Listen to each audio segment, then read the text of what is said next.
আপনারা আগে পোস্তর বড়া খেয়েছেন তো? আমি হলপ করে বলতে পারি এই পদ্ধতিতে পোস্তর বড়া আপনারা কোথাও পাবেন না। বড় বড় রেস্টুরেন্টেও এই পদ্ধতিতে পোস্তর বড়া করে না। একদম ইউনিক পদ্ধতিতে বানানো, ভীষণ ইজি রেসিপি, যে কোনোদিন রান্না করেনি সেও পারবে। চ্যানেলটা সাবস্ক্রাইব করতে ভুলো না কিন্তু। তাহলে চলো শুরু করা যাক।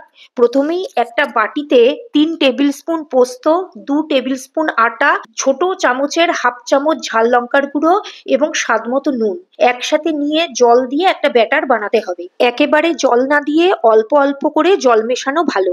আমি ভিডিওতে যেরকম ঘনত্ব দেখিয়েছি ঠিক সেরকম, বেশি ঘন হবে না আবার বেশি পাতলাও হবে না।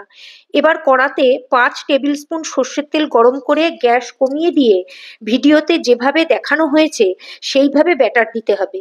2 থেকে আড়াই মিনিট পর খুন্তি দিয়ে বড়াটাকে তোলার চেষ্টা করলেই দেখবে বড়াটা নিচে থেকে আলগা হয়ে উঠে আসছে।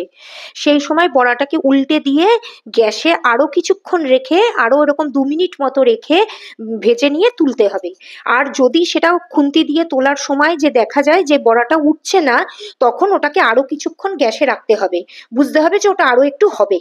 বড়াটা তেল থেকে তোলার সময়ই বুঝতে পারবে যে একটু মুচমুচে ভাব হয়েছে। দেখো, ওই 3 টেবিল স্পুন পোস্ত দিয়ে 3টে বড়া হয়েছে। গরম ভাতে ঘি আর কাঁচা লঙ্কার সাথে ওই বড়া হলে জাস্ট জমে যাবে। ভিডিওটা ভালো লাগলে একটা লাইক করে শেয়ার করে দিও। এইভাবে আমার পদ্ধতিতে একবার বড়া বানিয়ে খেয়ে আমাকে কমেন্ট করে জানিও কিন্তু।